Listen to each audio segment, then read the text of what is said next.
Hey everyone, welcome back to another episode of Built in Ohio, the Ohio X podcast, where we're talking with and about the people, companies, and ideas that are building Ohio's tech hub. There's a lot going on in our state. We have two people joining us today that I'm really excited to learn more about their story because it's pretty unique.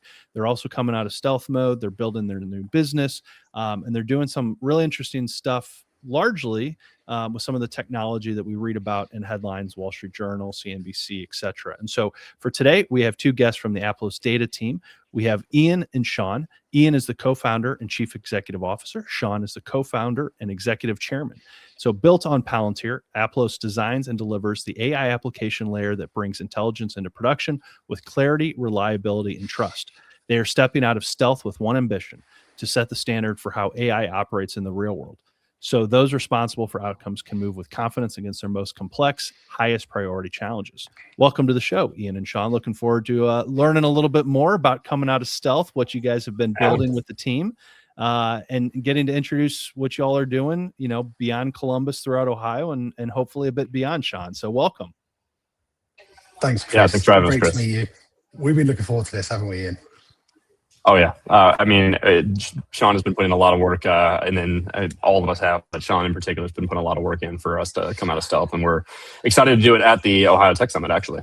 Yeah, well, we're looking forward to it. And, normally when we start, I kind of have my stupid joke of like, hey, we're talking to you from the worldwide headquarters of. And so, Sean, you actually give us a good reason to make that joke and ask where everyone's talking to us from today. So for those that maybe didn't catch the bit of the accent to start, but Sean, where are you at? Where are you based? Where are you talking to us from right now? Yeah, so born and raised in London. So I'm in London, England. We have office space actually a stone throw away from the BBC, British Broadcasting House. So we've been based here since last summer. The company was born in Columbus. We have a team spread over the United States in Colorado, Miami, but also reaching all the way down to South America. And actually, some would argue in the company, mainly because of their fashion sense and kind of youthful rigor, that they come with a lot of energy down to Brazil. I was there last summer for a couple of months. We've just had two of our partners come back recently from getting the whole team together. And Brazil is one hell of a place. And what we've seen from going down there is, I think I'm right in saying, Ian, it's bigger than the continental United States if you remove Alaska. That's how big Brazil is. So ahead of our launch this week at Ohio X, Ian's in the office, which forgive us for the noise whenever he comes off mute. But a lot of our team awesome. In Columbus have come together for the event this week. Ian, who have you got? We've got the entire U.S. offices here right now in Columbus. We're right on Marconi Boulevard. I'm looking out the window. I see Nationwide Arena. I see what else? I see Wario's cheesesteaks, which is the best spot to get lunch. So you're welcome anytime, Chris. Yeah, that's a dangerous lunch spot because you'll need a nice nap. But pretty cool that from the heart of downtown Columbus to the heart of downtown, maybe not city center London, but the heart of London with Sean. But Sean, that was a great kind of intro of the global team. But Ian, you're based in Columbus, the team, the headquarters here, a built in Columbus, a built in Ohio company. Tell us a little bit about the operation that exists in downtown Columbus. You mentioned kind of right by where the Blue Jackets play, kind of the heart of the urban center of Columbus. But what do you guys have there? Yeah, so our U.S. and global headquarters are here in Ohio. I've been working in Ohio for the past decade. One of our other co-founders is born and raised Ohio. I moved here for college, but stayed ever since. Our engineers are all here for the most part. We've got a few that are spread out, but luckily they could all join us today.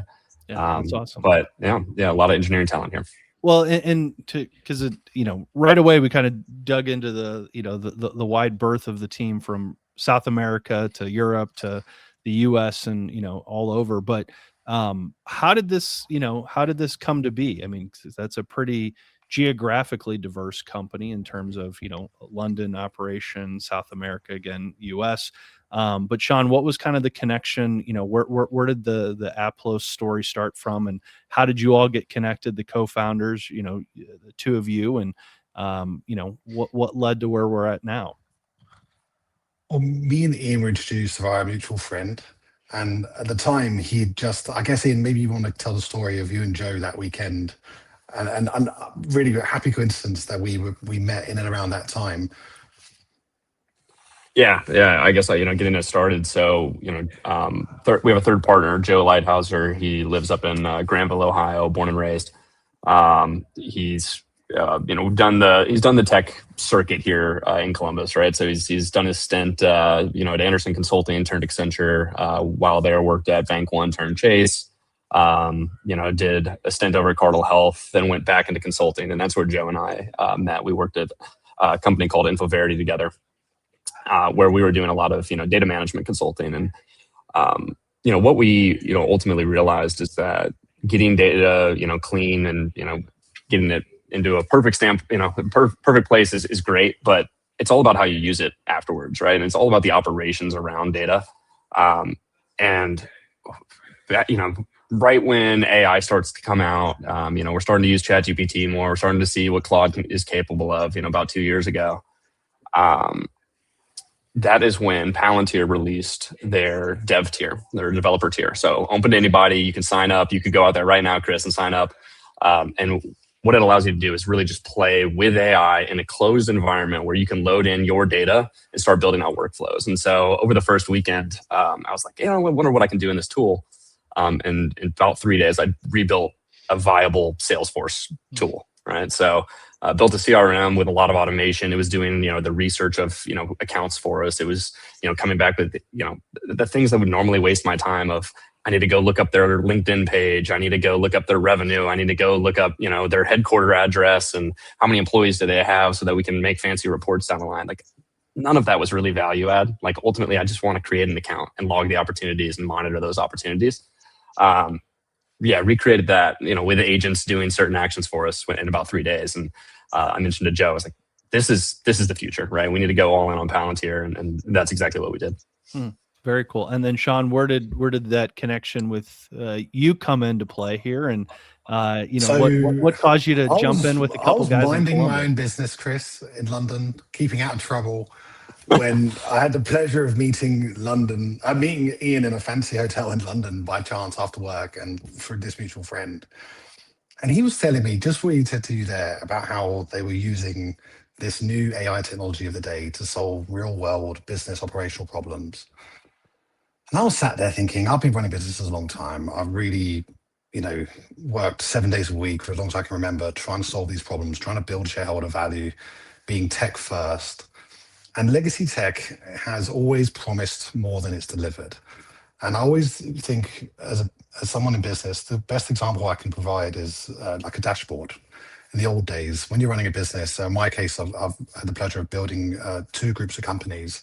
So you really do need that single point of access where hopefully you can see all the different nozzles and dashboards and buttons on the screen, your whole business in one view. I must have spent 15 to 16 years trying to build that on legacy tech and getting nowhere fast. And wherever I started to make any headway, it would take years. You'd be promised you could build it in months, it would take years.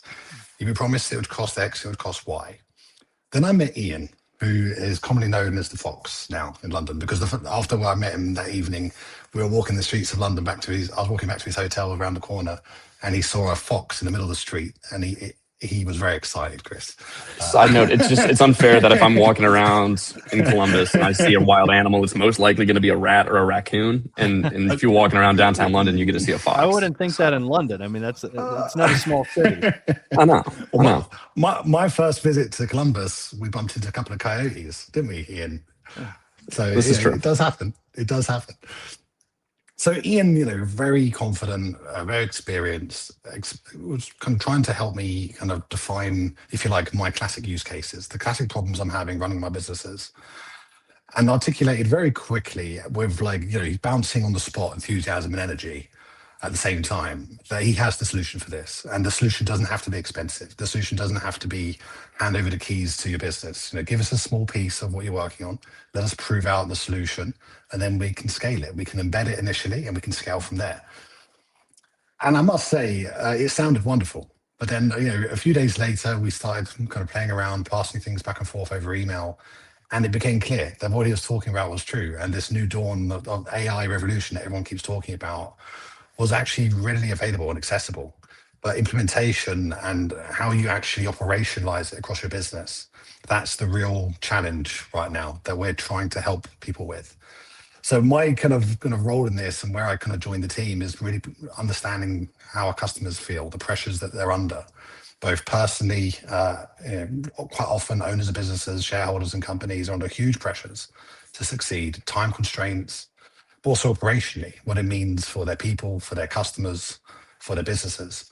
So we kind of bring that data management experience, but also that empathy with how much this solution is needed. And Ian, you've mentioned and even at the beginning, the Palantir, right? Like that's the what you guys are building on, and talk us through like what that exactly means, because I mean you all are incredibly bullish on this company, and Palantir, even although they're publicly traded now, but they've also had a kind of a reputation of like they're just doing all this amazing stuff, but it's kind of behind these curtains, and you got to open up the hood, kind of figure it out. So like, what does that mean as you're like a Palantir partner in this sense, and you're using their technology, or you're building on it? We've seen large companies partner with them in various ways, governments, etc. So like, walk us through what that means. Yeah. So Palantir is an all-encompassing platform that allows you to not only manage your data in a single place, integrate it from all your legacy sources, deploy AI over it, build workflow, but also, build applications, right? It's really your one-stop shop to run your enterprise. And so, we as a partner, actually one of the first things we did is we went to Palantir as a customer, and we built our entire operations off of Palantir. So everything from recruiting, if you go under, our website and you sent in a resume, that's going to immediately get passed in and logged within, Palantir. We're going to start using that to, get you into the pipeline, work you through it. And eventually we can just convert that, candidate into a, employee. We can, then work with you as, get your, finances in order, have your onboard, financial onboarding, fill out your W-9, all of that orchestrated to get you assigned to a project, right? And what you realize is just something that simple would be 3 to 5 systems at any other organization, right? So you've got, your website, you've got maybe some candidate tracking software, you've got an HR portal, you've got benefits, you've got maybe some integrations between these, but more realistically, you're doing manual data entry in all these different systems to, get users set up.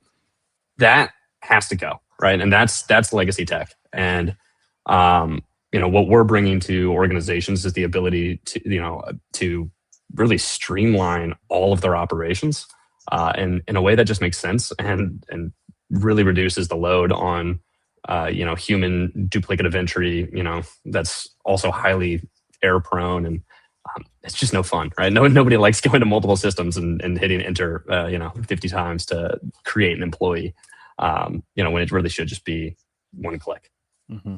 And Sean, if you could, what are the companies that you're working with, you want to work with? What's the kind of, you mentioned, your background, building businesses, working, provide shareholder value. Like what's the demographic of companies that you think these solutions are perfect for?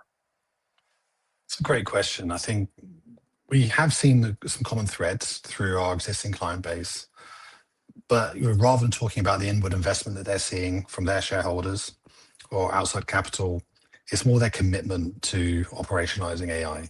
They know that despite my promises and excitement that we can build things quickly and have that speed to value, they know that actually to do it piece by piece, block by block, there's only one way of doing anything properly. And especially when it comes to AI, because really when it comes to Palantir and solving problems for our customers, we're talking about that subterranean layer of your business, which in Palantir speak is the ontology.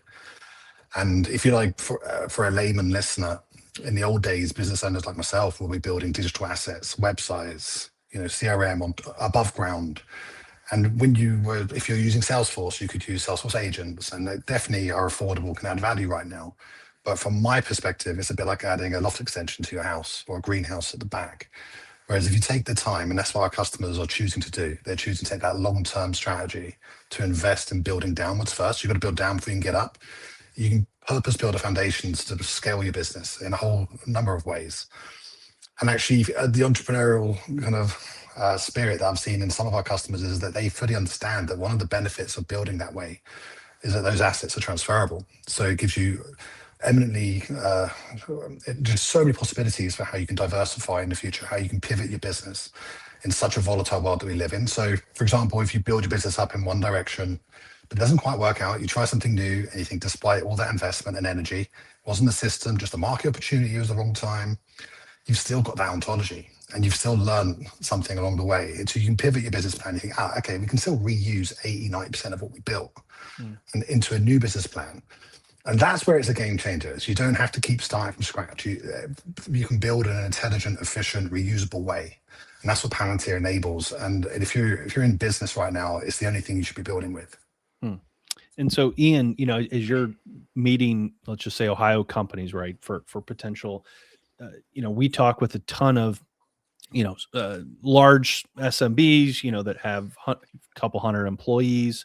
It's the legacy businesses often in that category, maybe like manufacturing firms, that have been around a while. They have a ton of data, but maybe they've never really done anything with it.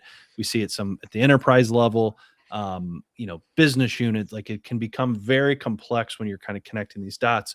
As you think of, the successes, starting and kind of building those foundations that we've been talking about, what are some of those early wins? Because AI is one of those things I think at this point, everyone knows that they want to get things out of it.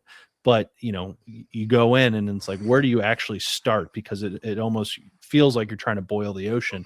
So as you've seen some of these successful projects across your client base, what are some of those key themes that have stood out when you do see people getting down that track where they are starting to actually, see the return on their investment? And it is something that's, not so daunting that, that they actually want to continue build upon and build it brick by brick. Well, I'll give you a couple examples, but when we're talking to a net new customer, the first question we're going to ask is, what is your biggest challenge? What is something that you view as impossible, that insurmountable thing to get over? Right? Okay, we want that. Right? We're not here to go ingest some data and kind of do it the legacy way. We're here to say that problem you think is truly impossible to go solve. Yeah, give us that one, and give us a few weeks, and we're going to show you some real traction on that. And I'll give you a couple examples. So there's a construction firm we're working with, and I think there are a lot of industries, construction in particular, manufacturing in particular, where legacy tech has not focused on giving them the best experience, and they've kind of left them behind. And this is where Palantir is such a great opportunity for people, because it allows them to build the right tool for what they need to go do. Put the power back to the people that know how to run those businesses, rather than kind of hold them hostage to what some tech person thinks they need. But we have a construction firm we're working with that to create their budget. They would do that in Excel. They would think, oh, okay, here are all the activities I'm going to have to go do to build this building, lay the foundation, plant the rebar, right? And they're planning it all through. They would then go and they would set that project up in their accounting software, which was entirely disconnected. It wouldn't get set up the same way. And even though the budgets maybe they tied out, you wouldn't necessarily log your time or track your time to, hey, I was placing rebar and pouring concrete. You just log it to subterranean work, right? And well, that immediately created issues, because you could see right away, like, well, where did I lose my time on the subterranean work? Was it on the rebar? Was it on the concrete? Was it on digging out the foundation? Whatever it may be. Was it placing the footings? Well, they couldn't get that insight at all, right? And just because their budget didn't tie to their actuals, didn't tie to their schedule that they were running their timesheets off of. That was the very first thing we tackled. Is over a 8-week proof of concept stage with that organization, and they've got real time insight into their projects at any given time. They can see, what was our budget? Where are we today? Are we on track? Are we behind pace? And where do we actually stand, and where are we actually going to end up based on the current trajectory? That alone allowed them to then take that good information, feed it all the way back, and say, look, here's where we've been making money, losing money. Here's how we need to change our bidding process so that when we're putting these estimates together, we don't make those same mistakes again. We don't end up spending too much time on the footings that we, maybe are constantly underestimating. So the operational change it enabled was, finite tracking of their, basically their entire purpose of existing as an organization, and then improvement of that in the upfront bid stage, right? And I think that's just one example. We've had other organizations. We had a architecture firm that had spent $200 million a year bidding on work, and it was all because they didn't have their past references, right? And they couldn't find where that work was. And then again, in about 4 weeks, we helped them connect a lot of information and find all of the relevant, bids, right? So if you're bidding on a skyscraper downtown Manhattan, they could say, well, you should pick us because we've done these 3 other skyscrapers in downtown Manhattan, and we've done these 6 in London, and we've done these 4 in LA, and here's the relevant experience we bring in the bios, and they can just bring all that information together quickly and provide a rich bid that actually ended up saving them over $60 million a year in about 4 to 6 weeks of work. So those are the type of impactful problems that we're looking for when we're engaging with organizations. It's where are you bleeding? Where's the wound? Let's suture that up. Yeah. And Sean, with your background, again, having operated businesses, these are things that often, it's like, yeah, we would love to unlock some of these things, and we see it every day, often when we talk with our business partners, our technology partners, and a lot of them, Ian, to your point, are construction, type companies or architecture firms. They aren't necessarily the software first businesses, but in a place like Ohio, it's, healthcare, it's insurance, it's banks and financial services. So, Sean, this kind of ability to unlock that, I think that's that kind of great, grand, pie in the sky that we all want, because this is where the chatbots are great. And we're seeing some of the integrations that are kind of easy wins, but we're all kind of trying to take that next step, and I know that's exactly what you all are kind of tackling. But what's the vision that you're seeing as the business operator, the background you have, of where you all can be in 5 years as these things start to get unlocked? And again, it's the banks, it's financial services, healthcare, insurance, manufacturing, that that's what employs Ohioans, and that's kind of what our state is. And so I'd just be curious, like, where you see this, and what left you so excited from that first meeting in London with Ian. I think it's really interesting, Chris, because I've got grey hair, so I'm old enough to remember the time when you'd walk into a boardroom and the attendees were talking about a 10-year plan. And then a few years later, it became a 5-year plan. Then it became a 2-year plan. And then COVID hit, and it went from being a 12-month plan to a 3-month plan. And I think hearing Ian speak there, and also listening to your question, I think that lens that AI and the AI application layer that we build on Palantir can give a business, it really comes back to that dashboard. Actually having a real dashboard that enables you to live in the present, to run your business in real time, to look back at the entire history of your business, learn from it, to predict and simulate the future. And I think it'd be really fascinating. I mean, it's very hard right now to think what the world looks like in 3 to 5 years' time. But I would certainly suggest that most companies that are successful in implementing AI, in capturing all the information, the fragments of their business, the hidden kind of context, positioning it within their ontology so that it can become capability. It can become that lens that enables them to see in real time what they have. And Ian talks about, one of the things that makes Palantir so special is its ability to handle the complexity of a global business or a manufacturing business. One of the things I love as a visual person is seeing our client's ontology on a screen. And it's this kind of, if you snapshot it with a screenshot, it's like a pulse read, and there's just squares moving around and everything's interconnected. I think that's the future of business, is how you put that together. But even if you look at a very simple level, one of the things that I first got excited about when I met Ian was just in the operations of a business, the day-to-day, when you've got multiple entities in your kind of corporate structure. It's just having real-time, again, using that lens analogy, having real-time financial information, access to consolidated management accounts, which doesn't sound like the sexiest of use cases probably. But you can imagine day to day what impact that has. We're a fast growing business. We've increased our headcount probably 35% in the last 6 weeks. Wow. Probably going to do something similar in the next 6 months. It's hard to predict. But we've got a wonderful team of leadership and partners and senior members of staff, country lead in Brazil. We can't make decisions. We get very fortunate because we're on Palantir that we can make those decisions quickly, those financial decisions, hiring new people, investing in our business plan, because we have that information at our fingertips. And I think that's what that excites me, and that's what excites our customers, is the ability to plan. Because AI can do a lot of things, but right now, probably one thing it's not very good at is planning. It can give the leaders and the stakeholders in the company everything they need to plan effectively. So I come back to the start of my answer to finish, which is, I think we're probably going to go into this big loop. I think we're going to live in a world in the next year or two where you can go back to having a 5-year plan, a 10-year plan, because you'll have the information to have that strategy. Well, I think, on Sean's whole topic about like that executive dashboard, the executive dashboard has changed, right? I don't need to read the news, right? I don't want a dashboard that is, here's the 95% of things that are going well at your organization today.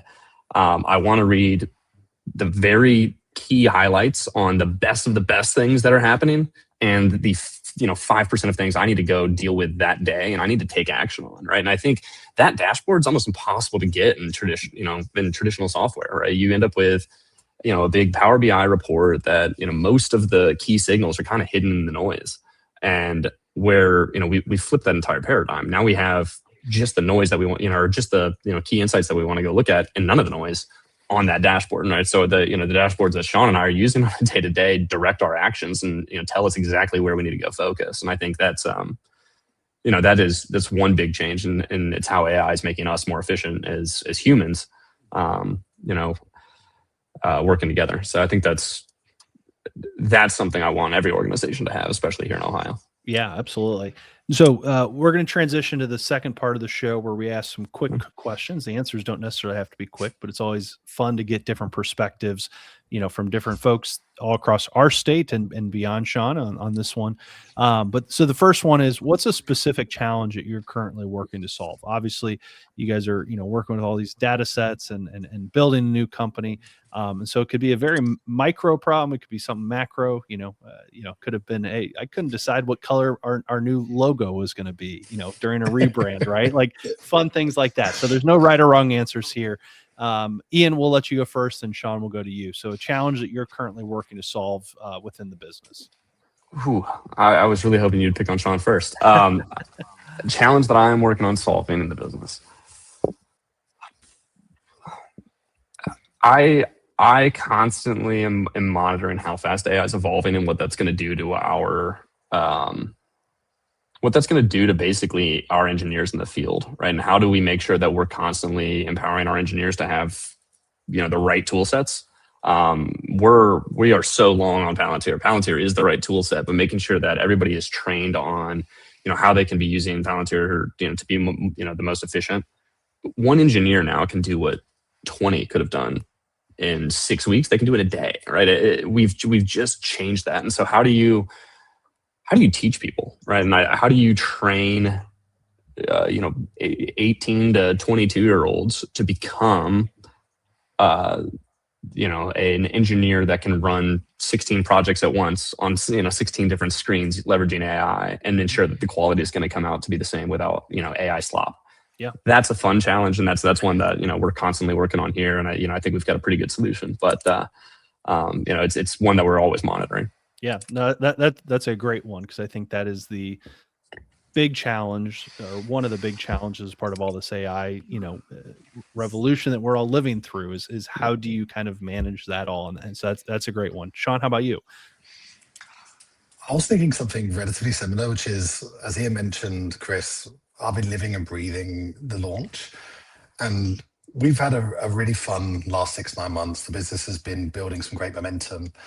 And every time that happens, I get guilty of saying, and we haven't even launched yet. That's been one of my kind of catchphrases I've been saying, and everyone just starts laughing. Oh, come on, Jordan, you can't keep saying that. And in a couple of days' time, I'm done. I can't say it anymore, Chris. And so this is actually a question that's been on my mind a lot. And I've been building towards it quietly in the background, which is, we've been so busy. We've been building the founding team, working on our first key engagements, building this close partnership with Palantir around the world. I really want to take the summer once we've launched to focus on our people, our team, because they're the people, that's what makes us great. And I think to Ian's point, the trainees, the young talent, the mathematician geniuses, and I mean, we have some incredible kind of human capital in and around us. It's great to have them in the Columbus office today. So I really think for us, we want to keep our eye on the ball, do the basics, but take the summer to really kind of discover what the Aplos Data culture is, kind of get that in place, make sure that everyone feels like they're part of it. And when we were doing the rebrand, we kind of had to pick a few archetypes, and I know you said to give you a quick answer, which just came to my head. So I'll pick one of the three, which was to be a rebel, which is we want our people to be themselves. And I think how we do that this summer and how we kind of help make sure that everyone gets heard and can have a part to play in what we do and how we do it is going to be fun. And it starts to get people together, which when you're on 3 continents and you're spread across these huge countries like Brazil and the US, is easier said than done, but it's a challenge that we take on. Yeah. And I love that. 2 great, where it's one's the people side, one's the technology side, but that's like at the heart of where this is like the melding of those two. So both fantastic. So thank you for that. And so next one up, and I love this one, and maybe we'll kind of do this one a bit unique because of where everyone is at. But we always ask, if someone's coming to town. So Sean, you literally get to come to Columbus. Ian, where are you taking a Sean in this case? Or maybe you're recruiting someone, or maybe one of your Brazilian colleagues is coming, but to show off Columbus.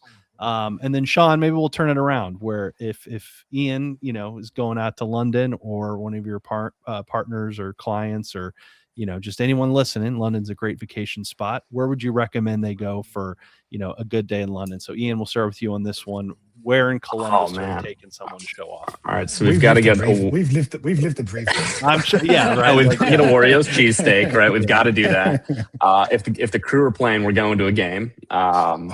And we're gonna get out to Granville, Ohio, if we can. I love Granville. Our co-founders out there, and that's a great time. But honestly, I love anywhere in the nationwide arena area, in the arena district. But I mean, that's there's so many great places. I was just out in Gahanna downtown this weekend, and I had an amazing time. I think any of the smaller suburbs, their downtowns are beautiful. So you really can't go wrong, but we're getting a Wario's cheesesteak, and that's a guarantee. Well, and being where you in the arena district, especially, is the weather's warming up. We have leaves on the trees. It's like beautiful to walk around. You get a coffee at local, get a nice cheesesteak, and then you get burn off some of the cheesesteak lunch and go to the crew game. So that's a good day. That's a good day. Next time I go to a crew game, I need to put a wager on. Well, you could do it at this. There's I'll take you to the sports book first, Sean. That can be part of the whole routine. Yeah, there's the new bar right down there. But Sean, how about Ian or colleagues or just anyone in Ohio listening? They're coming out to London, maybe a summer vacation. Where would you take them?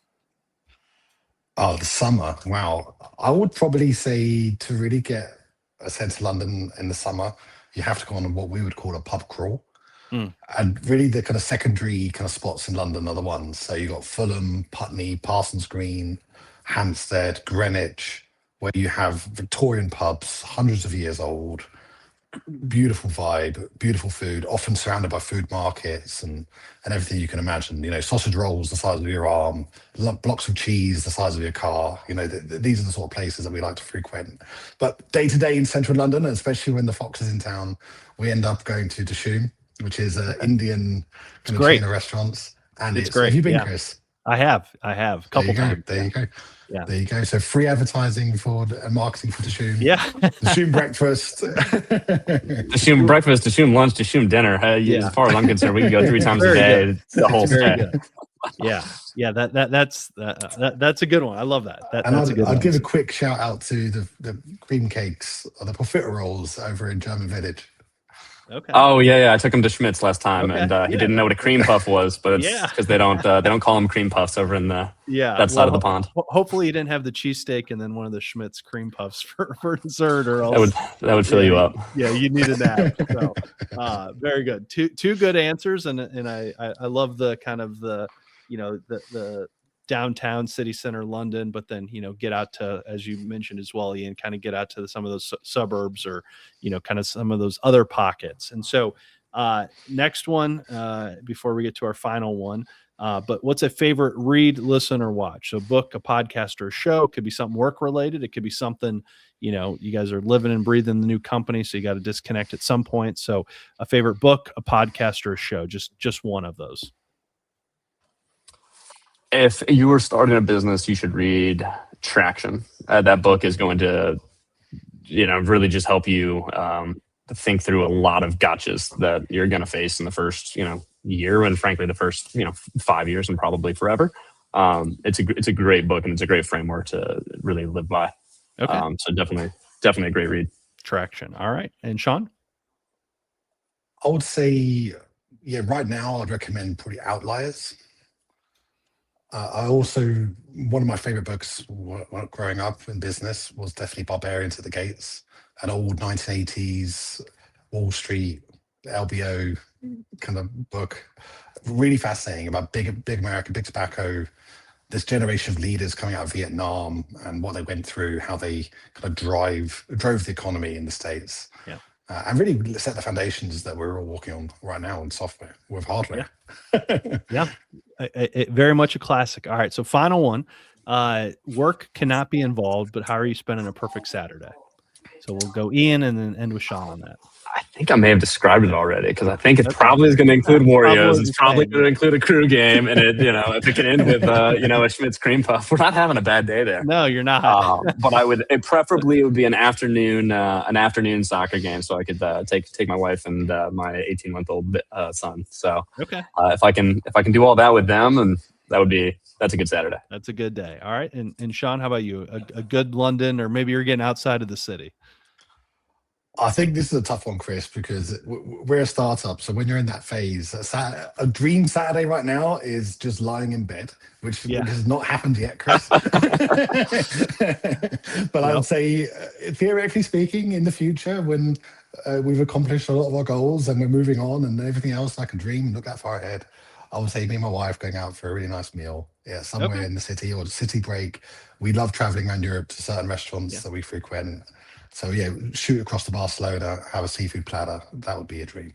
That's awesome. Very cool. All right. Well, guys, have really enjoyed this conversation. I've enjoyed Ian getting to know you and the team, over some of the Ohio X happy hours and events, and Sean getting to I look forward to someday hopefully getting to meet you on one of your Columbus visits. But we will put the website, your LinkedIn links into the show notes so people can learn more, can connect, can reach out.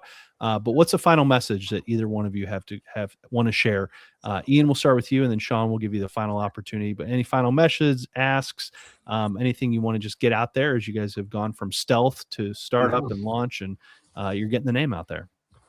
I would just say, especially for anybody here in Ohio, we are a Midwest company. We are an Ohio company with a lot of born and raised Ohioans, Kentuckians. I think we love working with people in Ohio. So if there are any challenges that you're facing, you're wondering how AI can help, you're wondering how we can improve business processes with automation, we'd love to connect, and we're here locally, so we're happy to come visit you wherever you are in Ohio, and help you do that. Love that. Sean? I'd echo that sentiment at the end there from Ian, because I think we talk about tech and new age technology, but we're old fashioned. Ian's been all around the country in the US in the last few weeks. We go and see our clients in person. So we want to build long-term relationships. So we'd love to get to know companies in Ohio, what they're up to, what their business plans are, and see if we can work with them for the long term as partners. I love it. Well, great message to end on. Thank you both, Ian, Sean, for joining us. Thanks for sharing your work with our audience and our statewide community. For those listening and watching, be sure to check them out, see what they're building. It's been really fun to get to see a little bit myself. I look forward to learning more, and hopefully you'll get to meet them in person soon. But everyone, thank you so much. Thanks for being here. Appreciate it as always, and we'll talk to y'all soon. Bye-bye.